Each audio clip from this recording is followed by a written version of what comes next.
Angiography और angioplasty क्या होती है ये समझना चाहेंगे, और कितनी कारगर सक्सेसफुल हो सकती है ये भी बहुत ही इंपॉर्टेंट सवाल है, बहुत ही महत्वपूर्ण सवाल है। लोगों के मन में बहुत सारी भ्रांतियाँ होती है। लोगों को लगता है कि एंजियोग्राफी कोई बहुत बड़ी चीज़ है जिसमें कि बहुत रिस्क होता है, जोखिम होता है, कॉम्प्लिकेशंस होते हैं। ऐसा कुछ भी नहीं है। एंजियोग्राफी का मतलब होता है, एंजियो यानी हार्ट की आर्टरी, ग्राफी यानी उसका पिक्चर।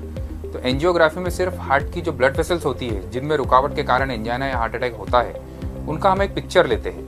उसमें छोटा सा एक बारीक सा बिल्कुल 1.5-2 mm का तार हाथ की नस के थ्रू या पैर की नस के थ्रू डाला जाता है। उससे एक दवाई दी जाती है जिसे कॉन्ट्रास्ट कहते हैं, और वो दवाई जब दिल की नसों में पहुंचती है तो एक्सरे पिक्चर उसकी ली जाती है। जैसे कैमरे से हम शूटिंग करते हैं वैसे एक्सरे से शूटिंग करी जाती है। इसमें पेशेंट को कोई दर्द नहीं होता है, पेशेंट को कोई चीरा टाका नहीं लगता है, पेशेंट को हॉस्पिटल ज़्यादा देर रुकना भी नहीं पड़ता है। अब तो हम एंजियोग्राफी करते हैं और पेशेंट को 2 घंटे में घर भेज देते हैं एक ड्रेसिंग लगा के। तो एंजियोग्राफी बहुत ही सरल, सहज और सुगम प्रक्रिया है, तो इससे डरने की जरूरत नहीं है। होता क्या है, एंजियोग्राफी यूजुअली लोग पहले जब तकलीफ ज़्यादा सीरियस है उसके पहले कराने की बजाय हार्ट अटैक आने के बाद या सीरियस कंडीशन होने के बाद बहुत बार करवाते हैं। तो बहुत बार पेशेंट चूंकि ऑलरेडी सीरियस कंडीशन में होता है तो उसके रिजल्ट बहुत गड़बड़ होते हैं। तो पेशेंट को लगता है एंजियोग्राफी हुई जब मरीज बहुत सीरियस हुआ, जबकि एंजियोग्राफी एक रूटीन जांच है। एंजियोप्लास्टी अलग होता है।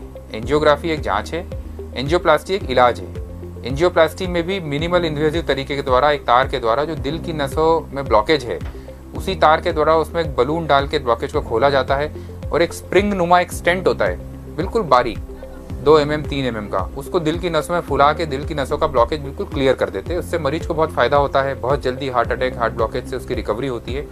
और ये बिल्कुल स्टैब्लिश्ड, पिछले करीब 30-35 सालों से पूरी दुनिया में बहुत स्टैब्लिश्ड और कारगर इलाज है। और हार्ट अटैक का सबसे प्राइमरी इलाज है प्राइमरी एंजियोप्लास्टी। जितनी जल्दी आप नस को खोलेंगे उतना आप अपने दिल की शक्ति को बचा पाएंगे, उतना लंबा आप जिएंगे और उतनी जल्दी आपको सही अच्छा इलाज मिलेगा। तो एंजियोग्राफी, एंजियोप्लास्टी आजकल हर शहर में, ज़्यादातर बड़े अस्पतालों में सहजता से अवेलेबल है। खर्चा भी बहुत ज़्यादा नहीं है। मेडिक्लेम और दूसरी गवर्नमेंट स्कीम्स के द्वारा भी एंजियोग्राफी, एंजियोप्लास्टी कवर करी जाती है। तो इससे घबराना बिल्कुल नहीं चाहिए, और यदि डॉक्टर आपको सलाह देते हैं तो आपको बिल्कुल इसको करवाना चाहिए।